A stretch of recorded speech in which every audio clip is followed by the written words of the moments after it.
Do you know, the Indo-Pacific is heating up once again, and the United States, Japan, and South Korea are at the very center of the storm. In mid-September, the three allies launched their most advanced military exercise to date.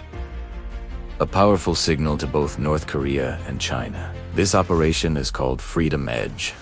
It began on September 15th, off the coast of South Korea near Jeju Island, and it brings together air, naval, missile defense, cyber, and even medical evacuation drills. Commanders describe it as a step forward in trilateral interoperability, meaning the three forces are training to fight, move, and respond as one. But the drills are only part of the story. At nearly the same time, the United States quietly deployed the Typhon missile system to Iwakuni, Japan, during another exercise called Resolute Dragon. This system can fire SM-6 interceptors and Tomahawk cruise missiles, weapons with ranges that can reach deep into the Western Pacific, and potentially the eastern coastline of China. For Washington and its allies, this is about deterrence. A way to counter North Korea's expanding missile program and to reassure regional partners that the US can respond rapidly to any threat. But Beijing sees it very differently. Chinese officials have condemned the deployment, calling it a dangerous escalation and a trigger for a new arms race in Asia. Russia has echoed those warnings, accusing Washington of undermining regional stability and threatening the balance of power. North Korea, as expected, is furious. Kim Yo-jong, the influential sister of leader Kim Jong-un, called the Freedom Edge drills a reckless show of strength and warned that Pyongyang would not sit idly by. So why now? Part of the answer lies in the growing cooperation between China, Russia, and North Korea.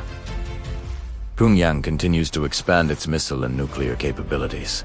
Beijing has increased military activity around Taiwan and the disputed Senkaku Deal, and Washington is moving to knit together a stronger alliance network to counter these moves.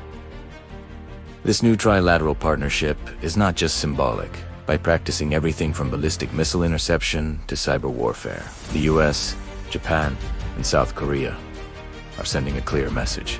They can and will operate as a single force in the event of a crisis.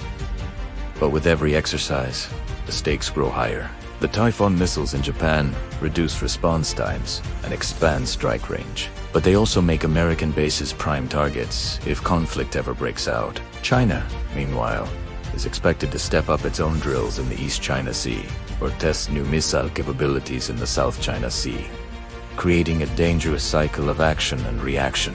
For now, Freedom Edge is scheduled to run through late September, but analysts expect similar exercises to continue throughout the year. Each one will sharpen the skills of the Allied forces, and each one risks provoking a stronger countermove from Beijing or Beijing. The question is clear. Will these drills keep the peace through deterrence? Or will they push the region closer to confrontation? Stay tuned as we track every update, from new missile deployments to the next round of diplomatic sparring. The Indo-Pacific is becoming the world's most critical flashpoint, and what happens here could shape global security for decades to come.